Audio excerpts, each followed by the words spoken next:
Hello everyone, this is Rachael O'Connell coming to you from Colorado Springs, Colorado, and I wanted to share a little bit about my background with all of you. I'm originally from Los Angeles, and I've always been very close to my older brother, whom you all know, Mark Onstadt.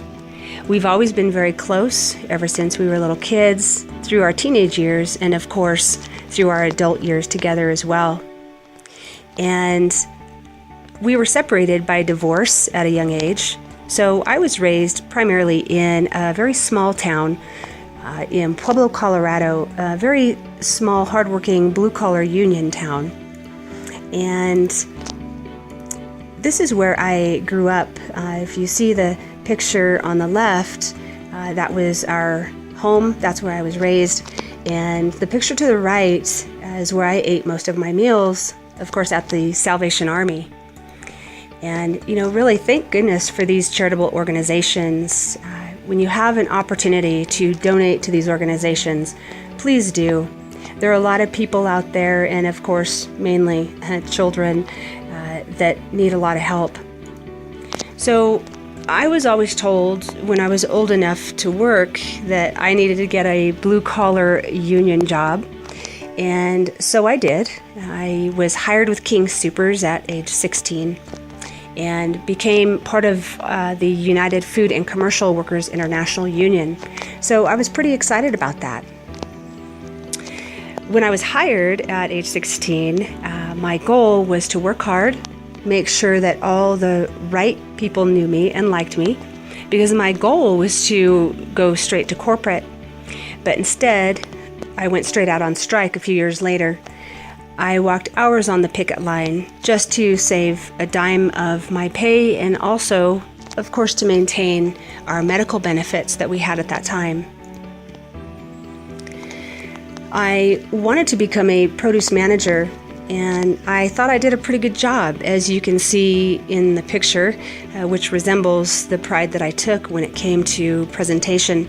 I was 20 years old and just a produce clerk at this time.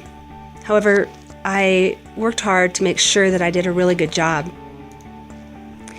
The next picture here is a picture of my department. I also was a clerk at this time. However, the department that I worked in was the best in town.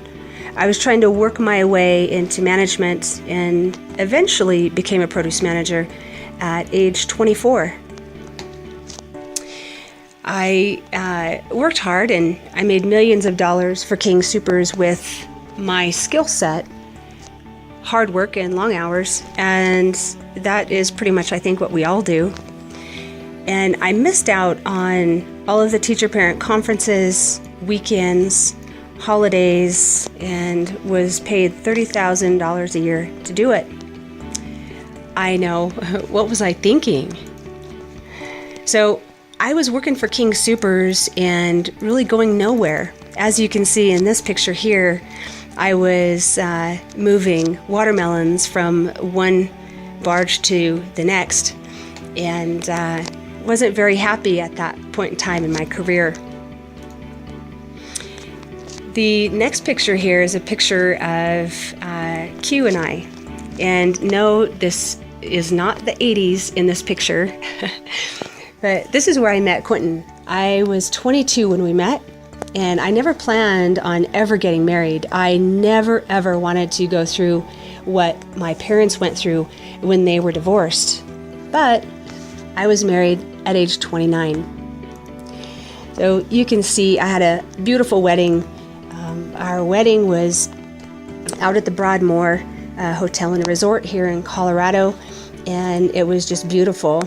I couldn't have asked for anything greater. And of course, our girls, you can see the top right-hand corner, that's Kristen, Q's oldest daughter. And in the middle, of course, was my little girl at the time. Her name is Rachel Kay. And the picture in the lower left corner is Jennifer, Quentin's youngest daughter. And so I had a great wedding and was very happy about that. And one day, I got a wake-up call. My brother Mark called me, and turns out that he put me on his top 25 list. At that time, after talking with him, I realized that I had a much greater income potential and, of course, career potential, and knew at that time that my ladder was up against the wrong building. I knew that there would never be an opportunity at King Soopers to meet my full potential. And that was, of course, also based on the previous experience that I had had with King Soopers, all of my working years there. And that, of course, also was a pretty good indicator of what my future was going to look like. So, of course, that wake-up call turned into an opportunity of a lifetime.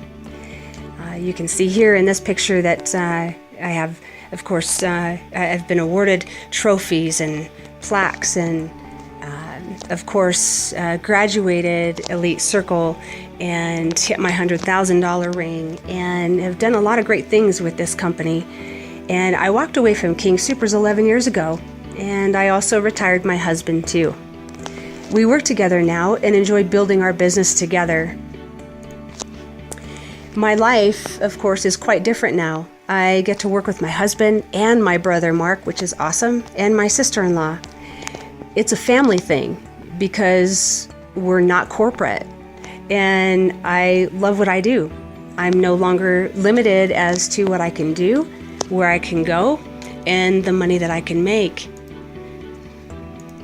So, all in all, this company has changed my life and my husband's life for good. We love what we do, and we love our team of amazing people that we work with every day. And so my advice to you is to plant your flag in front of the right building. Put your ladder against the right opportunity. I did. And once you do that, your life will start to change. And give up on all the excuses. Right? They'll just keep you broke for the rest of your life. So I hope you've enjoyed learning a little bit about my background, and I look forward to hearing more about yours.